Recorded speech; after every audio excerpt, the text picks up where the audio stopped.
Welcome back, lovers of epic history. Today's journey will take us to one of the most legendary and heroic confrontations in human history, the Battle of Thermopylae. Let's begin.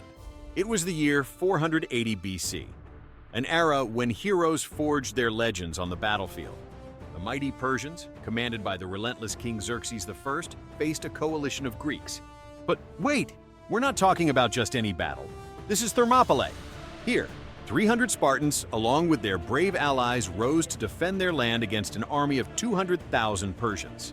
But how did we get here? Let's rewind a bit. Many centuries ago, ancient Greece was fragmented into city-states. Sparta and Athens, among others, were the protagonists of this story. Meanwhile, in the vast Persian Empire, King Xerxes I decided that conquering Greece was his next great objective. He deployed a colossal army and a formidable fleet. The Greeks knew that war was imminent and decided to unite forces. This is where Leonidas, the brave king of Sparta, comes into the scene. Leonidas knew that the narrow pass of Thermopylae, a natural trap due to the geography of the place, with mountains reaching the sea, created an ideal narrow pass for defense, making it the perfect place to stop the Persian advance.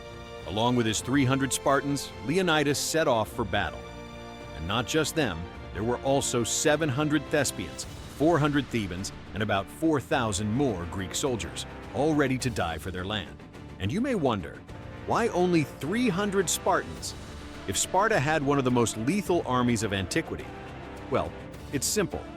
The Spartans were celebrating their Olympic Games and the religious festival of Carneia in August of the year 480 BC. These festivities were of great importance, and participating in a battle during that time was considered sacrilege. By the way, the name Thermopylae is due to the numerous hot springs found in the area. The geography of the place, with mountains reaching the sea, created a narrow pass ideal for military defense. Now then, what happened during the battle? The first day was brutal. The Persians, confident of their victory, advanced relentlessly. But the Spartans were an impenetrable wall. With their shields and spears, they repelled each attack, sowing chaos among the Persian ranks. Xerxes couldn't believe it. His army, humiliated by a handful of warriors, retreated each night with horrendous casualties. The second day was no different. Leonidas and his men defended the pass with ferocity. Greek morale was soaring, while the Persians grew increasingly desperate. But tragedy loomed over them. A local trader, Ephialtes, revealed a secret path to the Persians, allowing them to flank the defenders. On the third day, with the betrayal complete, Leonidas knew the end was near. He allowed most of the Greek soldiers to retreat, while he and his 300 Spartans, along with the Thespians and Thebans, prepared for their final stand. And so it was. In a final display of courage and sacrifice, they fought to their last breath. Leonidas fell, but his legend lived on forever. Xerxes and his Persian army took control of Boeotia and continued their march toward Athens. However, the battle was not decisive for the Persians, as they later suffered a significant defeat at the Battle of Salamis in the same year, and at the Battle of Plataea in 479 BC, where Greek forces managed to expel the Persians from Greece.